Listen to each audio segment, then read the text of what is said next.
이 시편 121편을 우리가 읽다 보면 거기에 표제가 뭐라고 되어 있냐면 성전에 올라가는 노래 이렇게 되어 있죠.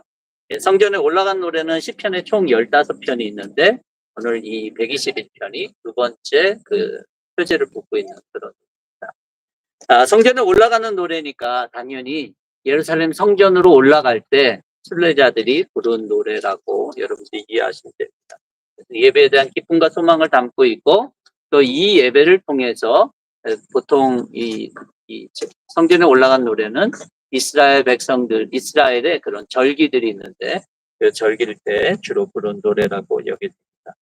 예루살렘은 굉장히 높은 위치에 있어요.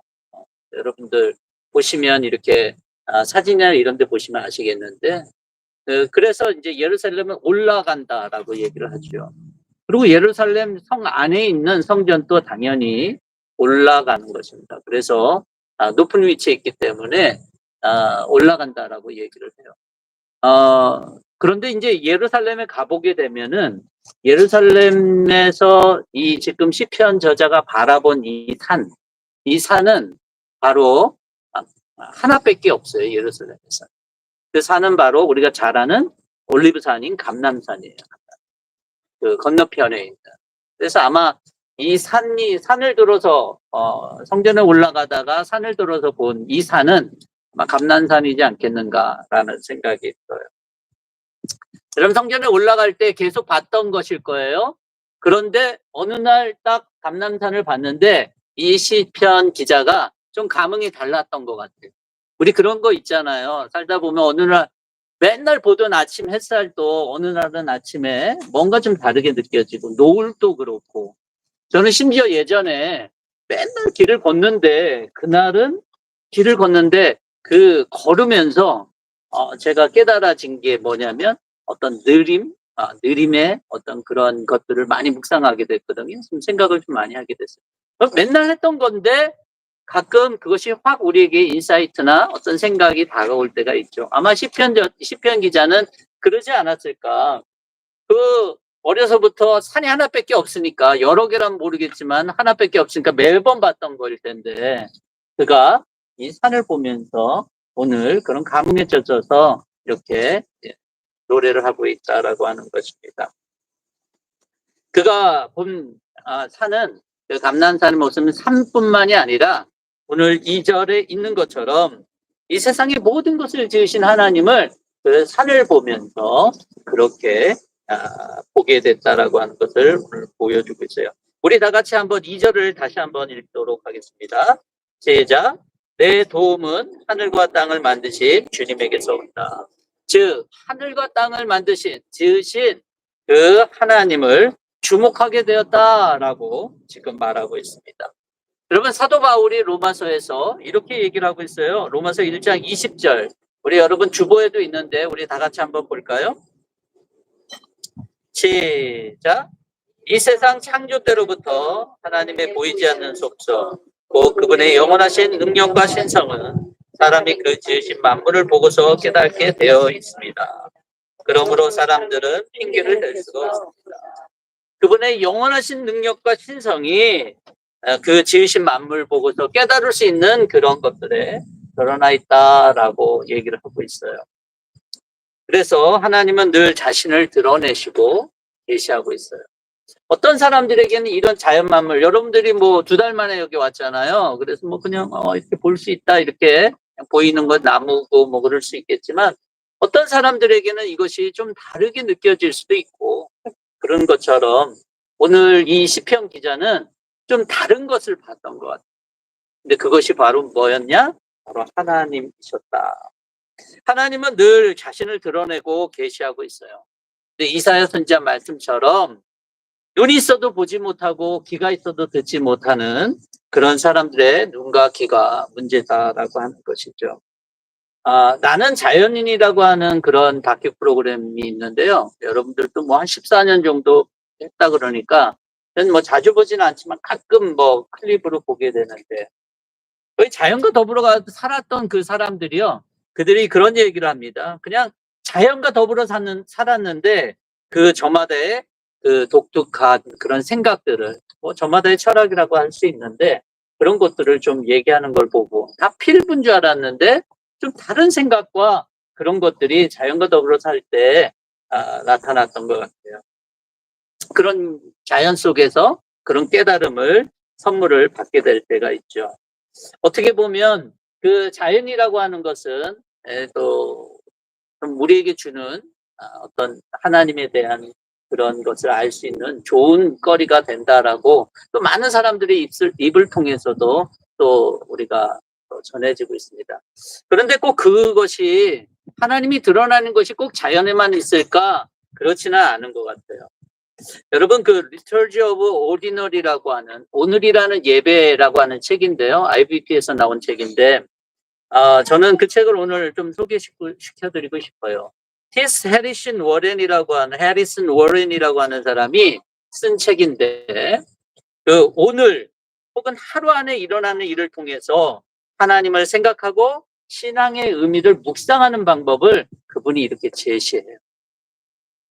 저자가 주목하는 것은 특별한 일이 아니라 평범한 일상의 일들을 주목합니다.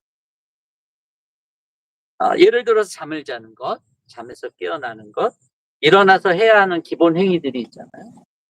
침대를 정리하거나 이를 닦거나 남은 음식을 먹거나 그러는 것들, 또는 이메일을 확인하고 친구를 만나고 통화하고 차를 마시고 특별할 것이 없는 이 반복되는 삶, 즉 그것이 그 신앙인이든 신앙인이 아니든 이 반복되는 삶은 일상이거든요.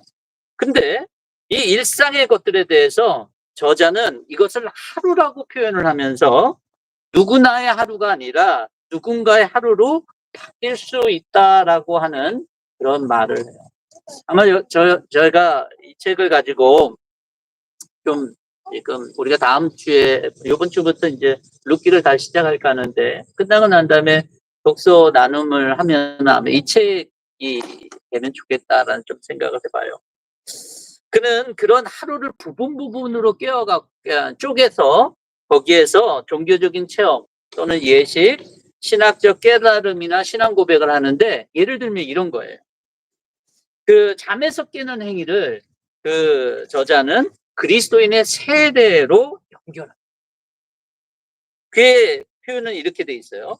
그리스도인에게 세례는 그리스도 안에서 새로운 정체성을 부여받는 예식이다.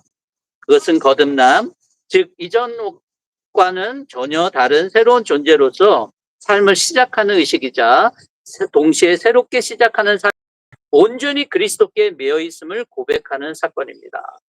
매일 아침 일어날 때마다 자신이 세례를 받았던 그날의 기억을 의지적으로 떠올리는 것은 더 이상 잠에서 깨어나는 찰나가 이 세상 누구나의 그것과 더 이상 동일하지 않음을 의미한다라고 설명하고 있습니다. 우리가 이제 잠에서 깨어날 때 굉장히 어렵잖아요. 근데 이것을 주님의 세례와 연결시켜서 그가 내 삶의 일상 한 부분이 그리스도와 연관되어 있음을 그 책에서 설명을 하고 있어요.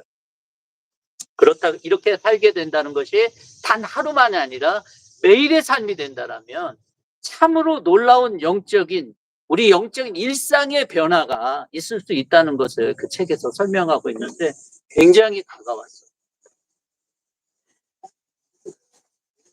그래서 우리들 제가 뭘 말씀드리고 싶냐면 일상에서의 영성도 우리가 일상에서도 하나님이 드러나는 순간들을 우리가 찾아볼 수 있다라고 합니다. 우리는 특별한 일에만 하나님을 만나고 하나님이 계시하고 그런 것 같다라고 했지만 이 워렌처럼 우리의 모든 일상 속에서 하나님이 드러나는 내 삶 속에서 멀리 있는 하나님이 아니라 내 삶 속에 드러나고 있는 그 하나님을 발견할 수 있는 저와 여러분들이 되기를 바랍니다. 하나님이 그렇게 약속하셨거든요. 드러나겠다고. 그래서 그 창조주 하나님을 발견해서 저와 여러분들의 일상이 그 하나님을 찬양하고 높이는 그런 삶이 됐으면 좋겠다라는 생각을 말씀을 준비하면서 좀 해봤어요. 또 이 저자는 맨 처음에 발견한 그 산을 보면서 발견한 하나님이 창조주 하나님이었다라면 두 번째 그가 발견한 하나님은 도움이 되시는 하나님이셨어요. 우리가 1절과 2절을 다시 한번 읽도록 하겠습니다. 시작. 내가 눈을 들어 산을 본다. 내 도움이 어디에서 오는가? 내 도움은 하늘과 땅을 만드신 주님에게서 온다.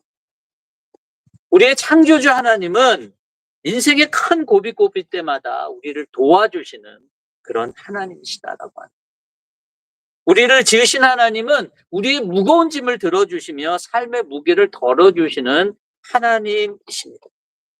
여러분들이 도움이 필요하다면 나를 창조하신 하나님이 나를 도우실 하나님일 것을 먼저 믿는 믿음을 저와 여러분들이 가질 수 있기를 바랍니다. 생각해 보니까요, 창조주 하나님이 아니라면 하나님이 나를 도와줄 명분이 없어요. 하나님이 나를 창조하지 않았는데, 나를 만들지 않았는데, 나와 상관이 없는데 왜 나를 도와줘야 됩니까? 저와 여러분들을 보십시오. 누군가 우리도 뭐 도움을 주지만 또 도움을 받기도 하고, 보면 다 관계가 있거나 그 사람과의 그런 교제 관계가 있을 때 도와주는 거 아니겠어요? 기본적으로요. 그렇지 않은 사람들도 있죠. 뭐 자기 돈을 내갖고 전혀 알지 못한 사람 도와주는 사람들도 있지만, 기본적으로는 우리가 아는 사람을 돕는 거죠. 그렇죠? 하나님이 나를 만드시지 않았다라면 나를 도와준다라고 하는 것은 사실은 1차적으로 맞지가 않아요. 오히려 하나님이 나를 만드셨기 때문에 하나님이 나를 도와주시는 분이 된다라고 하는 것이 더 맞다라고 합니다. 더군다나 창조주 하나님이 죽은 하나님이 아니라 살아계신 하나님, 오늘도 역사하신 하나님이라면 우리를 보시고 저와 여러분들이 믿는 하나님이 어떤 하나님이신지 우리가 다시 한번 우리가 이 아침에 또 이곳에서 한번 바라봤습니다. 우리를 만드신 창조하신 하나님은 우리를 도와주시는 하나님이 되십니다. 그것이 자연스럽고, 그리고 그분이 하나님인 것이 맞다라면 여러분 절대로 우리 입맛에 맞춰서 우리를 도와주시진 않아요. 우리가 생각하는 방법이나 우리가 생각하는 시간이나 타이밍에 맞추는 분은 될 수가 없어요. 그분이 하나님이시기 때문에. 그래서 때로는 어려움에 당할 때 사람들을 그냥 내버려 두기도 합니다. 자기를 찾는 사람들을 내버려 두기도 하는 거예요. 이번 주간 스가랴서 묵상하는데 스가랴서 7장에 이런 말씀이 있더라고요. 주님께서 부르셨으나 그들은 듣지 않았다. 그렇다 이제는 그들이 부르짖어도 내가 결코 듣지 않겠다. 나 만군의 주가 말한다. 부르짖어도 듣지 않겠대요. 이런 표현을 우리가 읽을 때 때로는 우리가 하나님 저럴 수 있을까? 이런 생각도 좀 하게 됩니다. 분명한 것은 하나님은 우리가 입맛대로 좌지우지할 수 있는 존재가 아니라는 거예요. 그래서 바울은 하나님은 업신여김을 받지 아니한다. 하나님은 조롱을 받을 수 없다라고 얘기를 해요. 하나님이 누구에게 나타나겠어요? 누구를 돕겠어요? 마태복음 11장 25절을 보면은 예수님의 말씀이 나와요. 개역성경 본문이 더 나은 것 같아서 제가 개역성경 본문을 거기에 기록했어요. 우리 다 같이 한번 읽겠습니다. 그때에 예수께서 대답하여 이르시되 천지의 주제이신 아버지여, 이것을 지혜롭고 슬기 있는 자들에게는 숨기시고 어린아이들에게는 나타내심을 감사하나이다. 여기 보면 누구한테 나타내시고 누구를 돕겠습니까? 어린아이와 같은 존재들이라는 거예요. 하나님 앞에 어린아이와 같은 사람들 하나님 돕지 않겠습니까? 어린아이가 누굴까? 보통 우리는 어린아이 순수하다 그러지만 어린아이의 절대적인 특징이 있어요. 자기 스스로 할 수 없어요. 전폭적으로 부모를 의지하는 거예요. 자기를 의지하는 사람들을 전폭적으로 의지하는 특징이 있다는 거예요. 어린아이처럼 하나님 앞에 나아가고 전폭적으로 의지하는 자들을 하나님께서는 드러내시고 도와주신다라고 합니다. 그래서 저와 여러분들이 하나님을 어린아이처럼 의지하고 나아갈 때 주님의 도움을 경험할 수 있는 그런 삶이 될 수 있기를 바랍니다.